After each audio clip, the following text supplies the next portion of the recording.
Thank you for joining us today on the Midday Show live on Echo Television International. And we are excited you could join us to have an experience of a beautiful country we'll be visiting today. We'll be talking about Rwanda.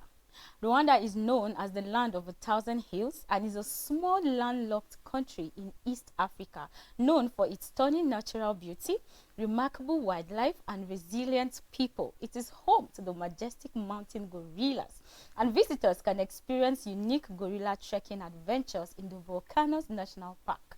The country also boasts the scenic Slaughters Lakes and serene hills, making it a popular destination for hiking and bird watching. Rwanda is working to rebuild and promote tourism in a means of economic growth and reconciliation.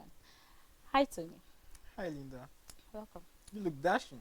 Thank you very much. You do too. Did you get the accent? You look What? dashing.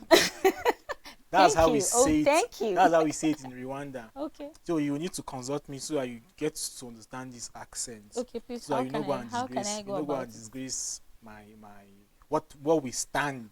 What we stand here in the country. So I'm used to disgracing you. No, I'm just telling you that you need to consult me. You know, from out of the abundance of the heart, the man speaketh. I mean, the mouth speaketh.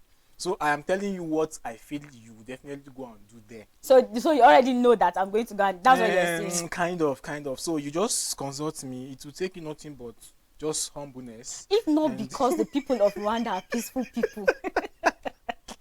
If not because of that. But it's fine. It's no just problem. a friendly advice and I did not say suggestion anything. coming It's the from an violence elderly for me. man. Like, You know, Rwanda has love respect to a large extent. but you respecting me right No, now? I'm your elder now. So I should That's what I'm respect trying you to. in return. Yeah, you're supposed Okay, to respect. elder, I'm sorry, Yeah, sir. you bend down and then you do all of these cultural things to make me to give me that reassurance that you are there in terms of respect and all that, or you're down to respect and all that.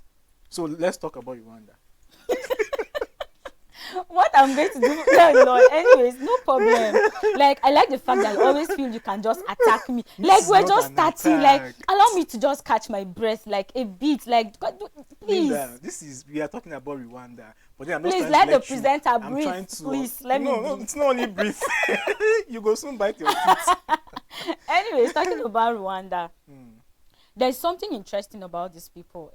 They don't forget their relations. Like, they don't forget take it to, relatives. like, Like, they even place when you are no priority more, on yes, even when you're no families. more, like, they still think about it, they still talk about it. It's more like you're living in the spirit and you're still with them. They don't just count you out of their Existence families, or completely. of course, like, they always make it look like you're important to them. That's just one thing that is just that's one thing that is more interesting for me, because you know, there are people that once you die in less than a month, Say 2, months, abi 3, weeks. 6 or weeks, they tend to forget you Your exist. presence and everything. Unless, is if, for gone and instance, you don't forgotten. even have a child or something for them to even remember. So, oh, this person's child and all of that. They tend to forget you. But the people in Rwanda, like, they count it one of their own to be, even if you're no longer existing, like, they still believe you're living with them. You're still in existence.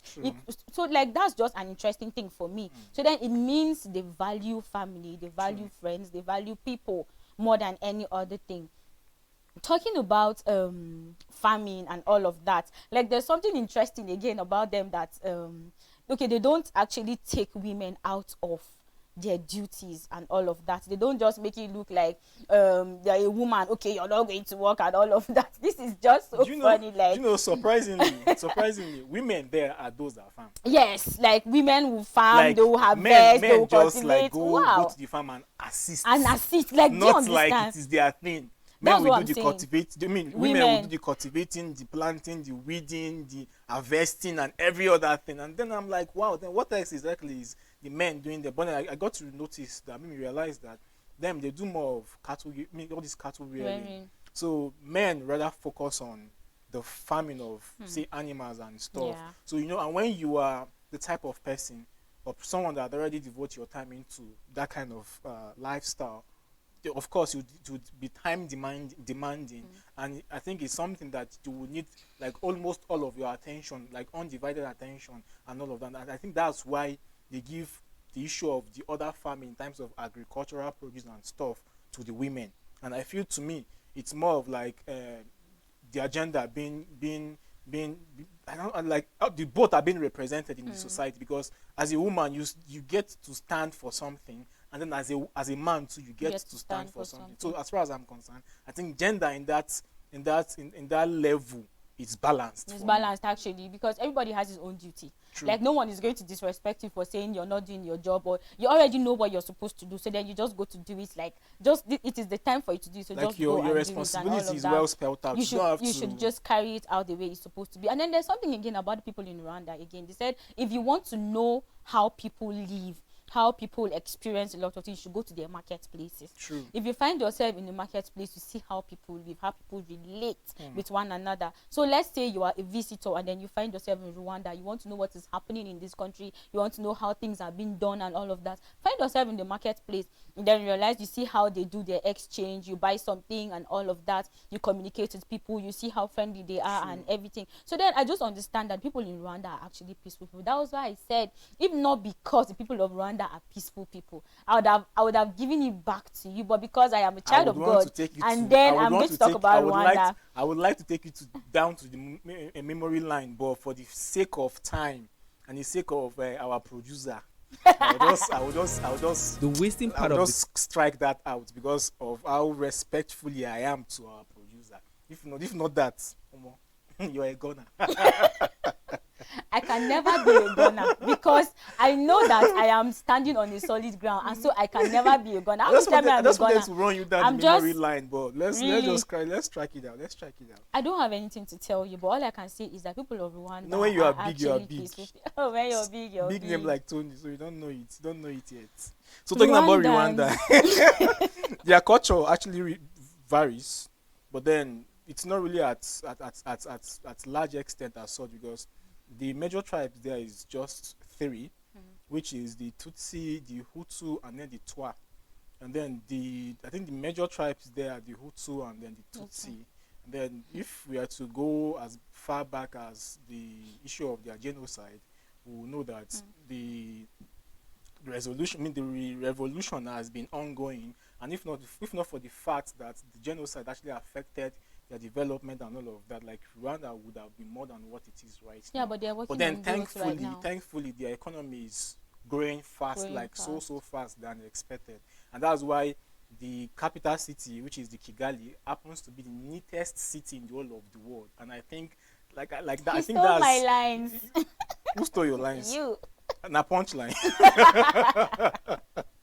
But I told you, you refused to believe me. I told you. Now I you're just using have me to inform me. Like you didn't even Yeah, allow I me didn't to fall. say. I was just trying to let me help her to agree to what she said. If But we not, all know that's what it contrarily, there is is. something We I all would know. have said. Like it's the cleanest. Yeah, it's actually like if you go to Kigali, while I was there in my dreams, you need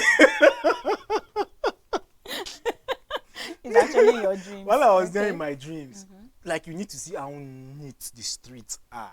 Like you hardly see even a piece of paper, Yeah. be it even ordinary leaf. You know, there's a way the plants or trees are being planted by the Planted. roadside and all of those things. Like you hardly see a leaf On the dropped floor. on the floor. Like it is that neat. Of course, that it means they have cleaners. They have all these people who. It's keep a the thing of streets very priority. You know, clean. when you Of prioritize course. something, it becomes like a lifestyle and more of like an habit for you, that if something goes wrong or something is being done oppositely, like you would want to correct or effect it immediately. And I think that's one thing that stands them out up to this moment. Sure. I think it boils down to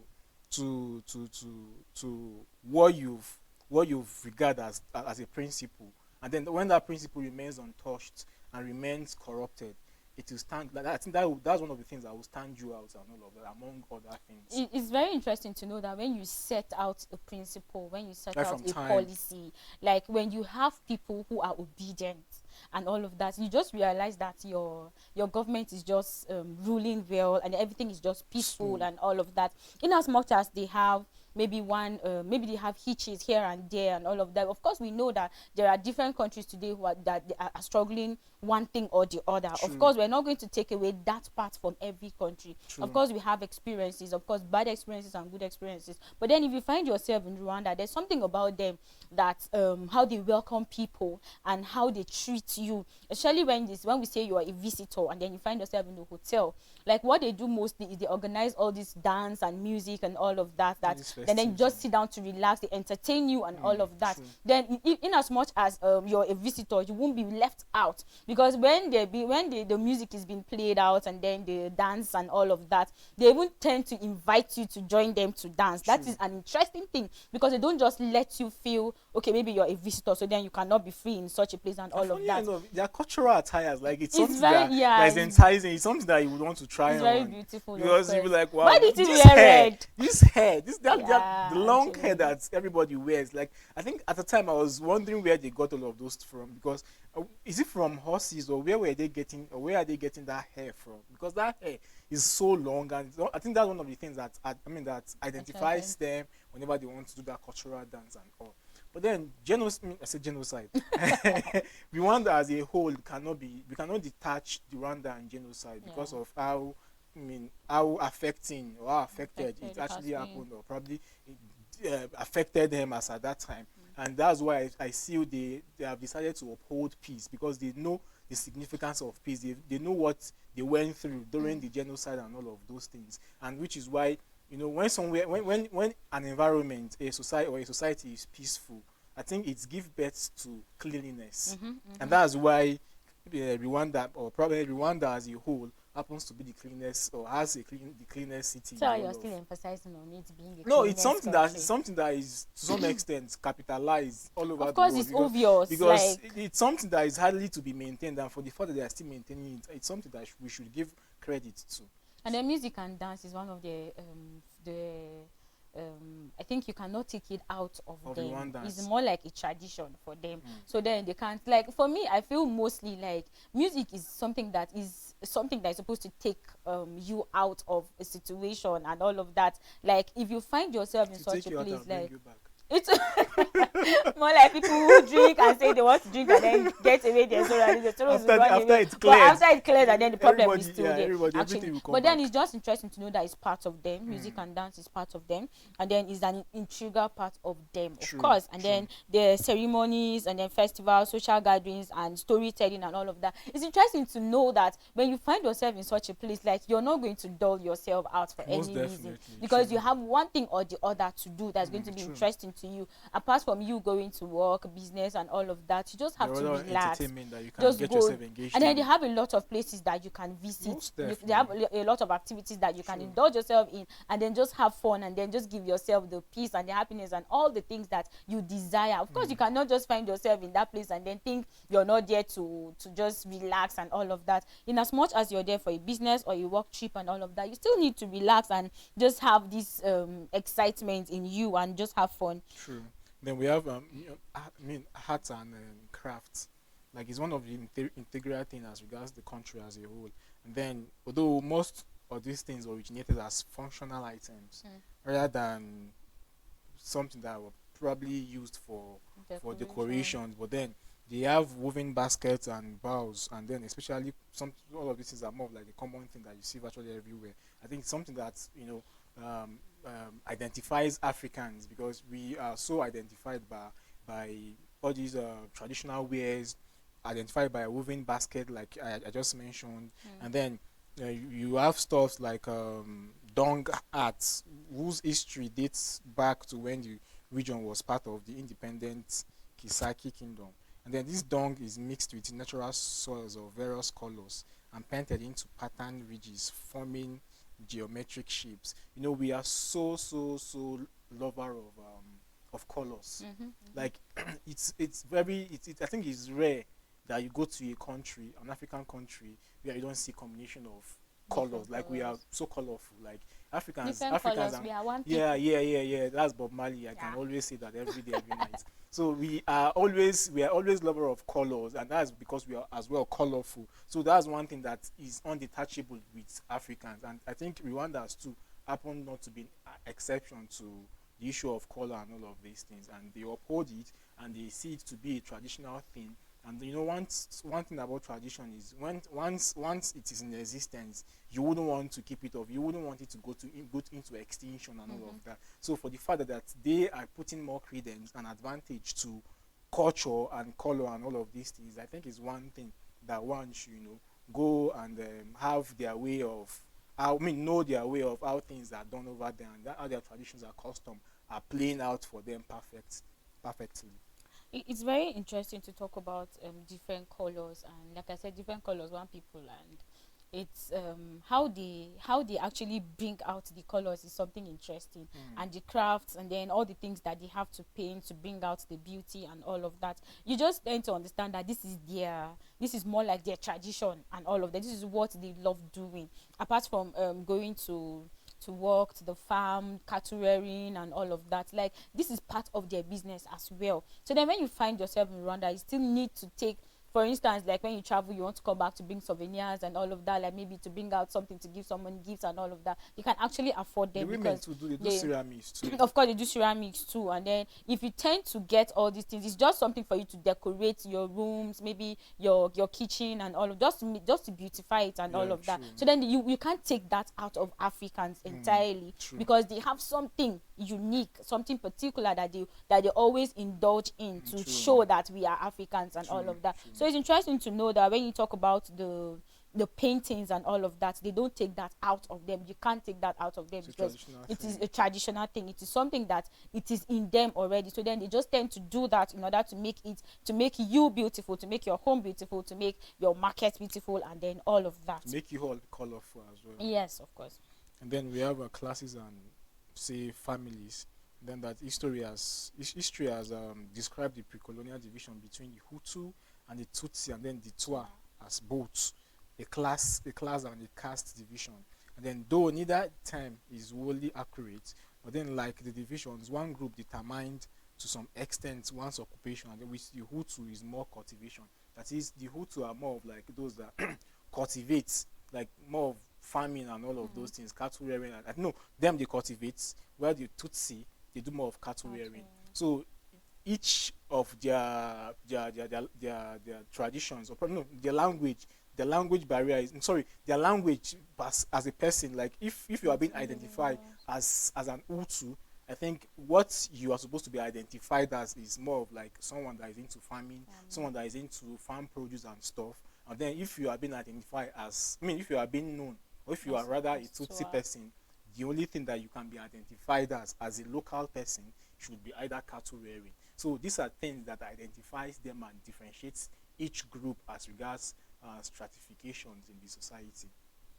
Interesting, because despite the changing positions of Hutu, Hutsi, and Tutsi. Twa, they've remained fixed at the bottom of the social hierarchy. Of course, there's hierarchy in all these things. True. You know that this is okay. Maybe you can say this is better. This is no. We prefer this and all of that. But then they are still one. That's one thing. They are still together. They are still trying to make the country a better place. Each tribe has their specific role in the society that they play, which is very, very interesting. They are symbols of social stratification. Historically, social status was symbolized through the possession of cattle, the primary sign of wealth in Rwanda. Of course, you will know all these things. Everywhere. It's If you everywhere have that you know. cattle, If you have cattle, you know it's actually a symbol of wealth. True. So then, in fact, Hutu families have acquired sufficient cattle and were able to take clients in the cattle curtilage system, would eventually have their status changed and come to known as Tutsi. So that means from a level you have to climb up to another level, like you have to change to another. To be a Tutsi, you have to have, like, I think, a number of cattle and all of that. It's interesting to know how they live. Like, you already know where you are, you know your level, you know where you stand, you know, like, it's just interesting to know how all these things are being done and how they move from one level to the other. It's still interesting to know, because although symbol of status, other historic symbols of high social status, such as elaborate hairstyles and distinctive dress, are no longer in practice. Social status is contemporary Rwanda is reflected in the knowledge of French or English, which demonstrates a degree of education. And then it is and in the possession of consumer goods such as vehicles and televisions, it's still part of the things that they can identify and say, okay, maybe this is actually What was you peculiar to have, us of and all course, stuff. yes. So to me, I think it's a very nice one, because if as a tribe or as a group of tribe I'm being identified by a particular occupation, I Hmm. think one cannot, like, you have your boundary, you know Of your course, you boundaries, know and your you know boundary. what you are not supposed to do as regards occupation and stuff. But then I think even at that, they still see themselves being united regardless, because as far as they are concerned, they are still one, and whatever thing that they tend to venture in their society should be something that is worth developing their Mm. society. So to me, I think it's still a sign of oneness. There's a way you can, in order to achieve a common goal, you can, share responsibility to one another, where you say, okay, I take this part, I take this part. Mm. Then at the end of it all, we will achieve this particular goal. I think is just one of the things that they've engaged themselves into right from time. Yeah, talking about marriage, family, and kinship, there's something unique about them. You say marriage is considered the most basic social institution in Rwanda, but then still, when you talk about kinship, when you talk about inheritance, when you talk about what one needs Clans. to clans and all of that, like you realize there's actually okay, like okay, before they tend to give you a wife, they tend to make you get married, they tend to do that for you, but then like right now, it's more like you have to choose for yourself. Most Like def. you don't need anyone to choose a wife for you. Like And it then was when you done in talk the about like past. it was done in the past, because before they can just tell you, then in the They'll like not even ages tell you, before, say, they'll you just just come and bring tell a wife so and so tell you so this is they your this is so they'll be this is getting your married wife. to so person. Like you don't have a choice because True. that is a tradition. But then as time goes on, it changed, and then now you have to choose your own spouse yourself, who you feel you're very comfortable with, who you can stay with. And I'm talking about inheritance and all of that. If maybe a father should pass on, and then the eldest will take The care of eldest his mother, son, eldest son, okay, the will take specific care of son, his mother and his sisters that are not married. married. True. But then inheritance is that you have to share among the men in the house. But then it's But not then you really cannot. formal. It's not It's not formal. something that has been legally passed into bill or constitutionally. It's something that they just feel it's a traditional thing and all. But then even at that, I think female too are represented in terms of inheritance. I mean inheritance sharing, because they are as well regarded as family. And I think it's just going to be unfair where you have a family member to be not to be included in your inheritance sharing and all of that. Like it doesn't speak well of such family, because the other person will feel like unwanted and all of that. But then ideally, like what is more pronounced back then was more of like the son having shared or being shared the father's properties and all of those things. But then that doesn't mean some amount of a little bit of the inheritance cannot be as well Cannot be shared to shared. the females. Yeah. Polygamy, once extensively practiced, has become uncommon except in some rural areas such as the Northwest. The decline in polygamy has been accompanied with a sharp increase in levels of divorce and remarriage. And then women bearing children out of wedlock were once punished by banishment or death. Illegitimacy remains strongly stigmatized, though it is also relatively common. Emphasis on On the then. Oh. actually it was then, not now. Like once you have a child out of wedlock, they'll banish you, or rather they put you to death. That was then. That was more like a tradition, that was more like a policy for I them. wish that But kind. right now, How does that kind of thing can come into existence? so I think really, it will cover a lot of things in the maybe it's of society. course truly because today when you realize a lot of younger ladies today will just one thing or the other will happen, and then you realize someone does not even finish It secondary is school life. is Life is so happening. life is happening. But then it's just interesting to know that it was happening before and then right now, so then things are You changing, cannot of revive course. it. You cannot revive it, but then we just need to be careful and understand policies and True. understand things that are being done before and things that are being legalized right True. now. Then talking about domestic units, that Rwanda has considered children as a sign of wealth, Mm. and that bearing children is one of the important social duty, in which as a result, Rwanda has the highest rate of producing children in the world. Mm. And I'm like, Of wow. course, like when you know that is a symbol of wealth, again. Wow. And then So Rwandan families are generally large, quite large, mm. and that they typically live in a single family compounds consisting of several buildings surrounded by hedge or fence, and that each wife, if there is more than one, who typically has her own house in the compound, and then as do elderly parents too. Then the husband's extended family typically lives in close proximity on the same hill or on a nearby hill, and then the wife's family may also live nearby or maybe from further away. But then both husband and wife can have important socially defined relations with the family. Then they're just trying to, make us understand the fact that back in the days, it was more of like an extended family sort of setting where the husband has his own personal space that is designated for him, and then the wives, the family, other family members share the rest of the family. And also, I think that's what I think basically is one of the things that Africans were being identified with because of how they pay regards to respect, hierarchy, and all of those things. So it's nothing new anyway. But then I don't think it's actually in existence up to this moment. It was just more of like giving reference to what used to be done back then. But then that doesn't mean if you go to other, say, some villages, you don't see stuff like this being done. I think I've seen even in my country here where some villages where you see the father's hut being built differently, like the space is just different from, like, it's very far from the others, the other compound family and all of those things, where the father is just being, like, when you say head, it's not just by the word head, like practically it's being there. You see that this person's house, this person's place must be a special place of the family, or probably represent something special in the family. Once you're the head, like, there's nothing anyone can do about it, because you actually you shoulder a lot of responsibility. So then that respect needs to be accorded. That's to you. what defines man. That's why you're supposed to respect me. So what I should respect? It's not easy so to you're be the a man. head. Yeah. That's why, like I said earlier, their houses are usually being built on the hill. That is to signify head. I am the head. I am above you. Like, you have to understand that fact, even practically. And then even by your sense of humor too.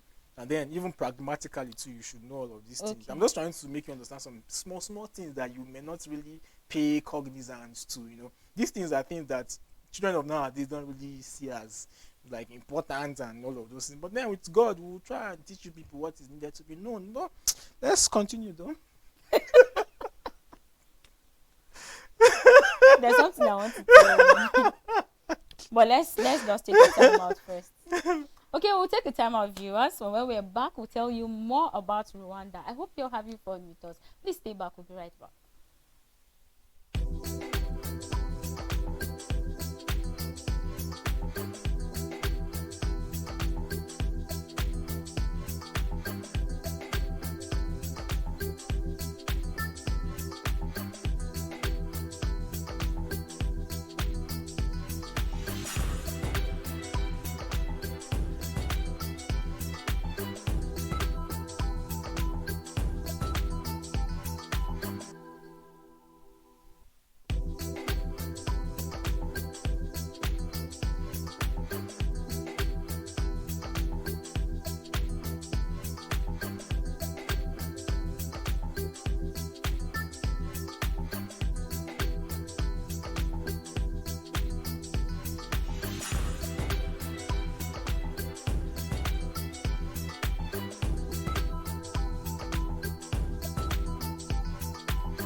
Welcome back. We're glad you're still here watching the Midday Show live on Yaku Television International. We're talking about Rwanda, and I hope you're having fun. If you're just joining us, please don't touch that dial. Just sit down, relax, and have fun with us for the remaining minutes we have with you. I still have Tony in the studio. Most definitely.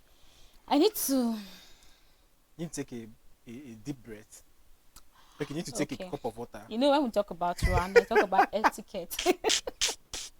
I'm going to have you. Don't worry. Don't ouchie. We were together. Anyways, with its long history of hierarchical social relations, Rwanda culture puts great emphasis on practices of etiquette that demonstrates respect, and emphasis social rank both inside and outside the family. Yes, respect. Respect. In capital Respect. letter, in uppercase, respect. They lay more emphasis on respect. But they did not. They respect. Calm down. I'm still talking. Like, they did not say respect for men alone. Of course, everyone deserves respect. No, so why trying to make it look like the respect like has to be given to a man first before he thinks of giving you a respect. within the family, chairs are traditionally ignore reserved for me men, for the rest of your while life. other family members sit on mats on the floor. When you talk about respect, that's why they said hierarchy or respect. And then the men actually have chairs to sit on, while others sit on mats. Men eat first. No, No, I'm just trying to remind you, make put more emphasis on the respect that is supposed to be acknowledged to. Anyways, visitors are given the best chairs and the first men eat first, of food and drink. Anyways, men eat first, and then women and children eat thereafter. After. No problem. We understand the hierarchy. We understand. We're not fighting the men's it. world. Calm down. We're not fighting it. You can have it. Rwandans have an elaborate system of salutation that varies depending on the relative social rank and familiarity of the greeters. Rwandans almost always shake hands upon encountering someone, and then when greeting someone of higher rank, you give your hand and then you put the other one on it. That shows respect. And then the person extends his hand, right hand praying the left one, and then the arm to show a difference. So then, of course, we understand there's a hierarchy and there's respect. I understand. But then that does not mean that you should not respect. You know, anyone. as you're humble now, you die. You know that. And then the older ones will tend to tap you on the back, Yeah, like, to okay, bless you. okay, yes, You know, and you're all blessed, of that. sort of, that kind of thing. Come down from your high horse. Please reduce the shoulder part. What is it? I understand. My shoulder parts are very It's strong. not, please reduce it. What is it? They're talking about tourist attractions in Rwanda. The number one place that is worth visiting is the Kigali Genocide Memorial Center. And then before going out to the capital and then to the Rwanda's famous national parks, you will probably want to visit the Genocide Memorial Center in the capital city, which is the Kigali, which hosts the remains of about 250,000 people who were brutally murdered in the Hutu extremists. Then the center is divided into 3 sessions: one for children killed during the genocide, another for adults, and then the final session dedicated to learning about genocide, which occurred in different parts of the world. Do you know the amount of lives that was lost during that time? Like over 1 million plus. And this happened just like 30 years ago. And which is why that time. No, we are not talking about when I was giving birth to. We are talking about Rwanda. Okay. No, the way you said like 30 years ago, just 30 years, just like not excuse like me. just in that sense, like to tell you that to some extent the effect of that genocide, of course, can be felt even if you go visiting there. And then for the fact that they have a designated place that keeps the memory alive for them, that is why I said just 30 years ago. So it's a place that is worth visiting. And then while at the side, you will learn a lot of things about the reasons that transpired before, during, and after the genocide. And then you can watch short videos about the tragic events or listen to what the residents guide have to say. And then that the experience can be emotional, but then the main purpose of the displays is to teach people, especially the young generation, about the horrors of genocide, so that it can never happen anywhere again. That is, up to this moment, the effect is still felt. So it's not something one should pray for. It's not something one should wish for himself. You know, I watched some 2 videos that tell stories of this genocide. I think one is sometimes in April, then the other is Hotel Rwanda. Like those movies, my dear, if you watch those movies, I have.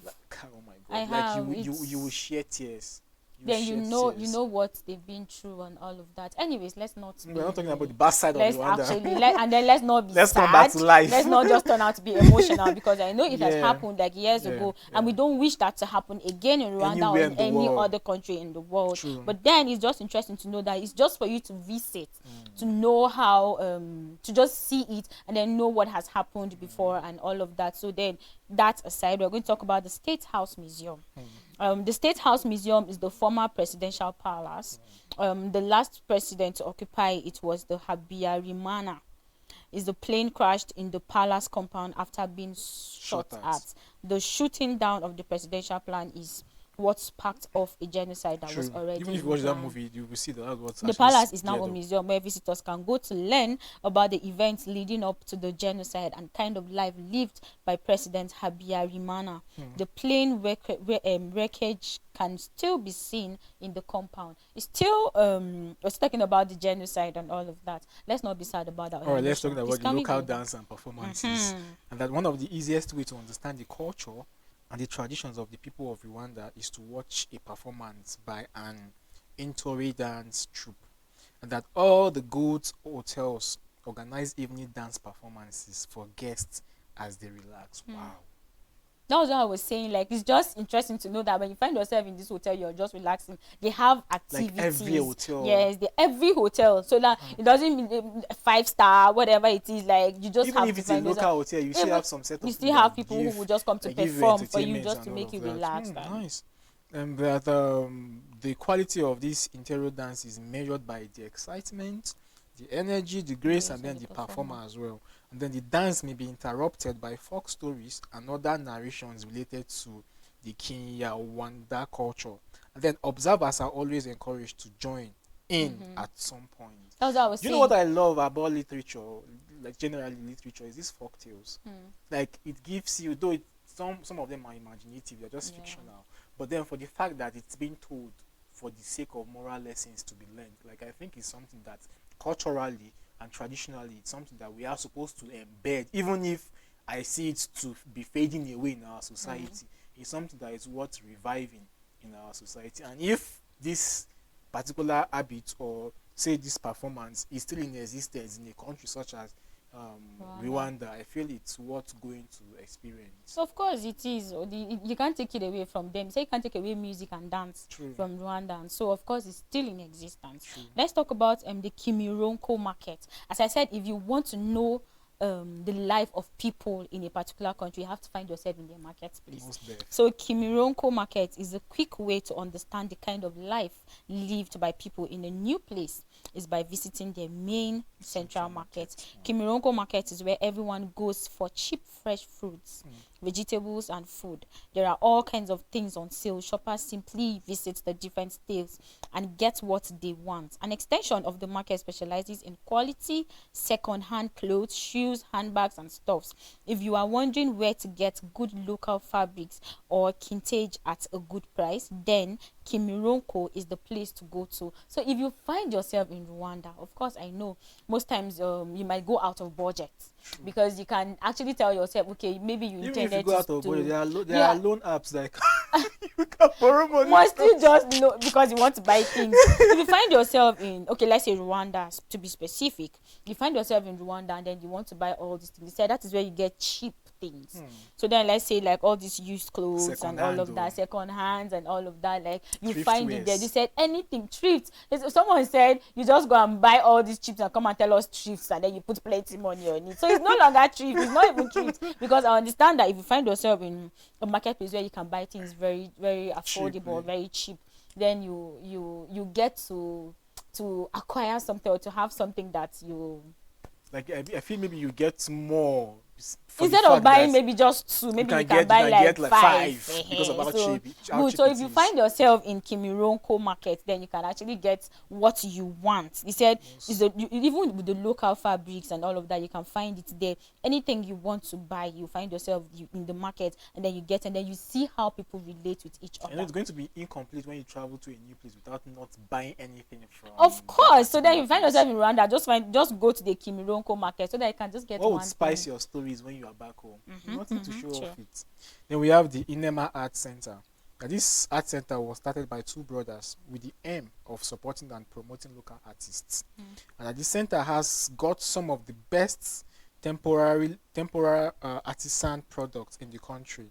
And you can find this place from some of the finest artists in the country and abroad. The center organizes workshops and training sessions for upcoming artists, and especially those who are less privileged orphans. And then on the typical visits, tourists are shown around the facility as they shop for souvenirs from the different galleries. And then there are also dance performances, dance everywhere. Mm-hmm. The I dance told you can't take performances, away dance from dance them. performances from a resident intercultural group. And then these arts pieces at the Inema Art can be bought online and shipped to you anywhere in the world.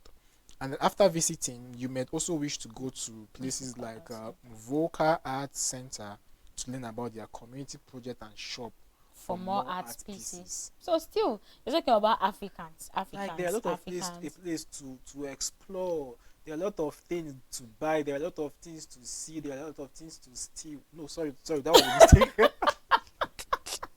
So if you find Oh, yourself in Inema Art Center, so you don't want go to and go and see steal. something, let me catch you. Okay, now we have the gorilla trekking in the Volcanoes National Park.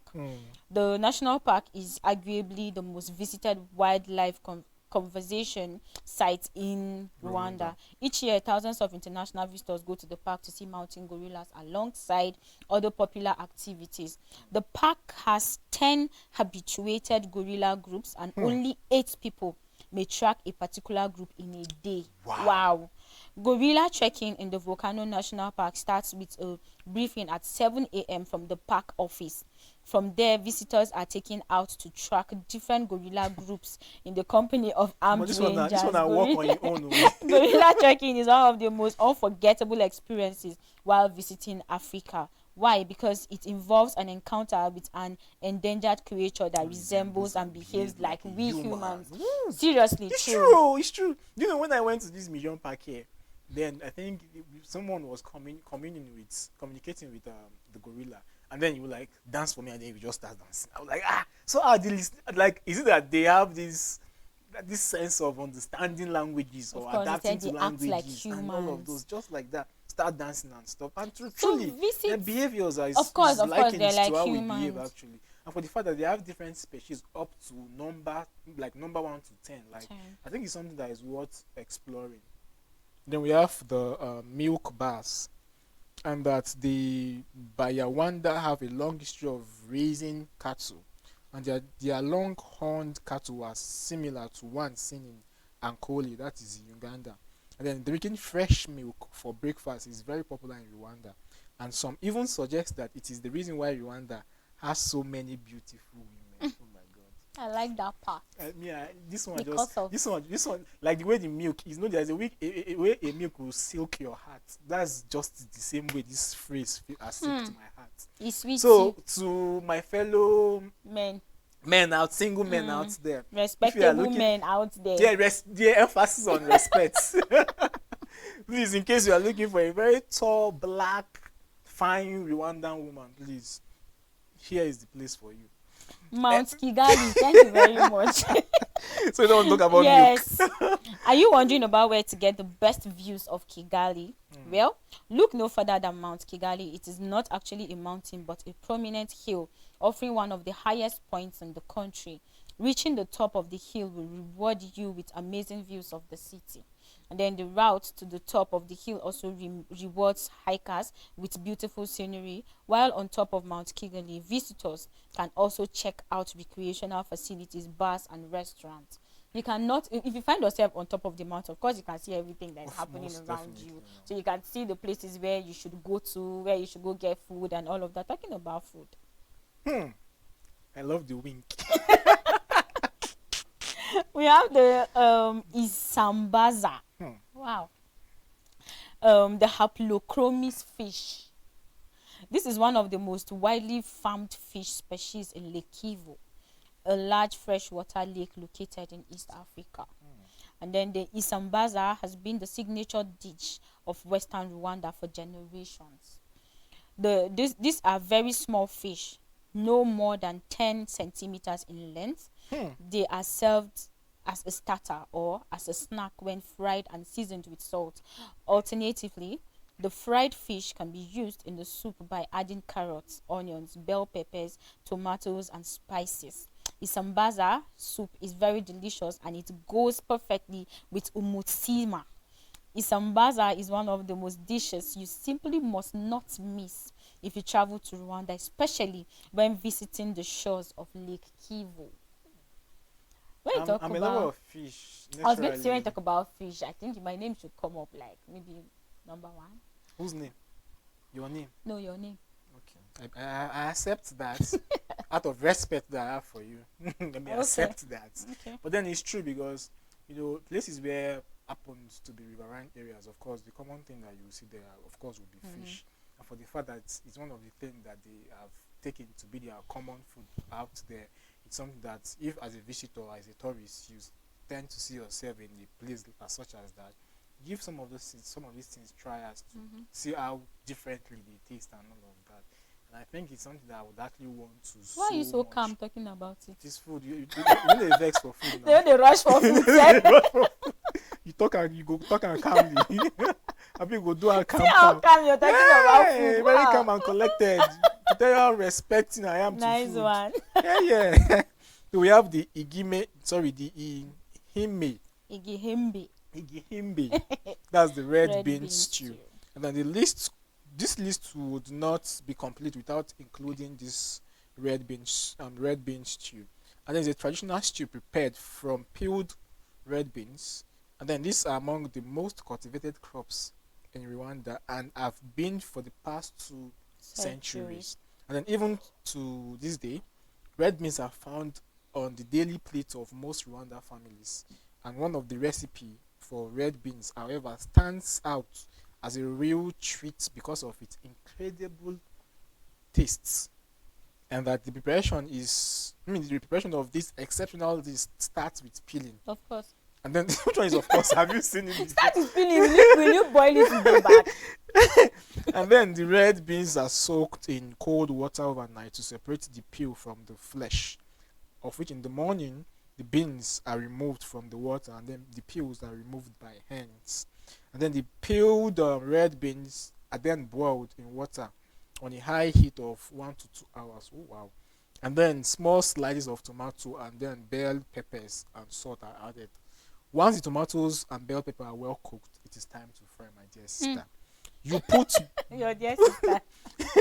you put butter in a pan on a low heat and then add cooked beans, then mix with a spatula until the stew is well blended.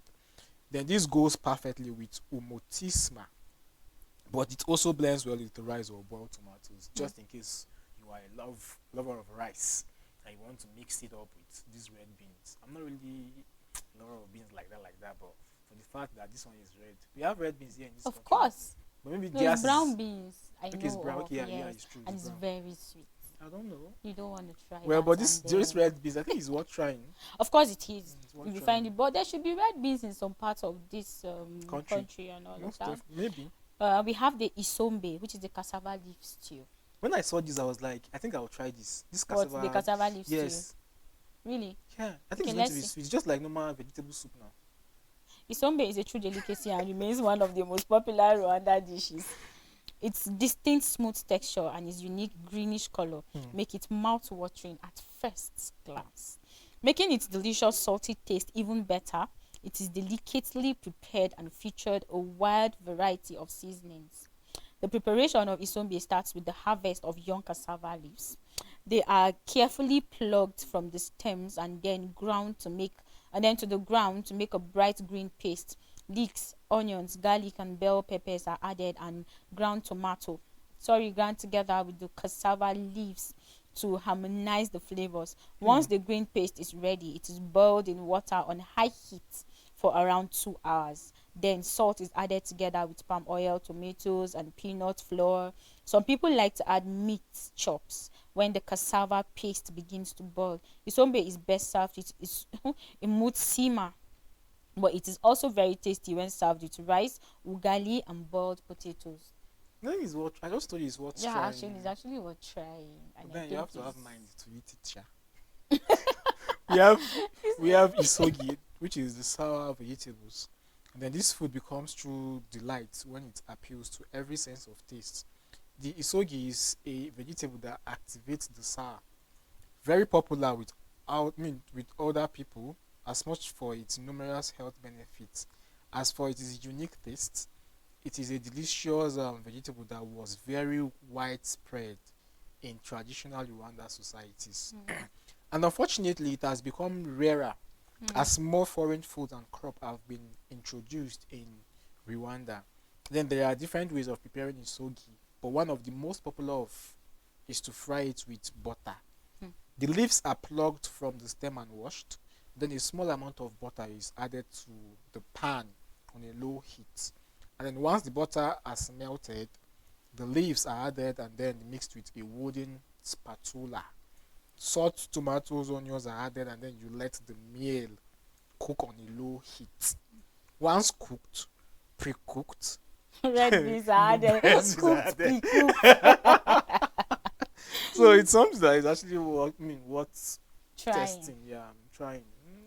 It's African food, so Of course, you it's should what's try this trying. African That's food. what You makes should us try it. Africans, Of and then course. unique.